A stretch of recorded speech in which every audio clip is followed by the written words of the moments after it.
Hi everyone. Today we will learn about the opinion-proof strategy.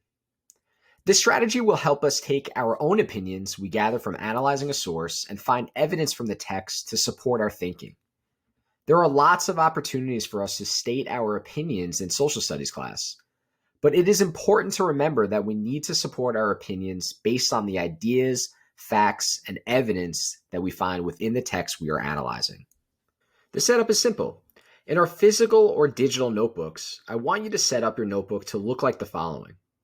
On the left-hand side of the page, we will write opinion. On the right-hand side of the page, we will write down proof.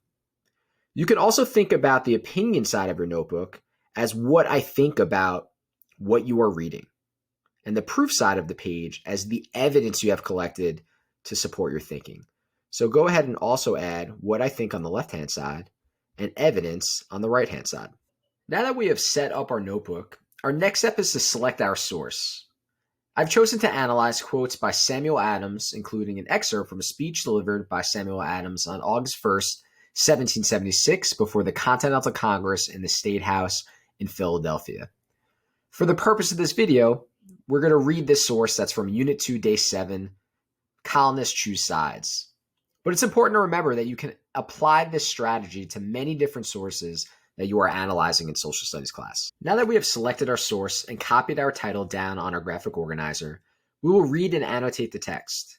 Because we are practicing close reading, it may be beneficial to read the excerpt a few times. We want to gather the gist and tone of the text. Remember to be an active reader and think about the author's claim and evidence they use to support their claim. We can also start to think about our opinions as well as the evidence to support our thinking for our opinion-proof graphic organizer. This speech was delivered by Samuel Adams on August 1st, 1776, before the Continental Congress in the State House in Philadelphia. We have no other alternative than independence, or the most ignominious and galling servitude. The legions of our enemies thicken on our plains. Desolation and death mark their bloody career, whilst the mangled corpses of our countrymen seem to cry out to us as a voice from heaven. Our unalterable resolution would be to be free. They have attempted to subdue us by force, but God be praised, in vain. Their arts may be more dangerous than their arms. Let us then renounce all treaty with them upon any score but that of total separation, and under God trust our cause to our swords.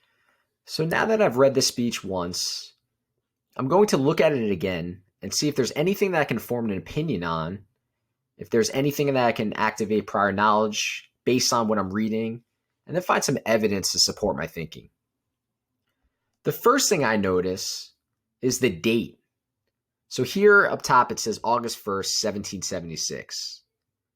I know that this is close to the Declaration of Independence, and that signing of the document did not occur until August 2nd. I'm also thinking about all of the events we have learned about in our Road to Independence unit, including the French and Indian War, the Proclamation of 1763, the Stamp Act, the Quartering Act, the Boston Massacre, the various different taxes that were implemented by Parliament, and it's reminding me of all the tensions that this was causing in the colonies.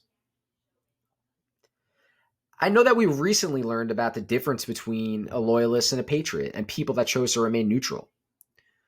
I believe that Adams is a patriot and is an American colonist that rebelled against British control during the American Revolution.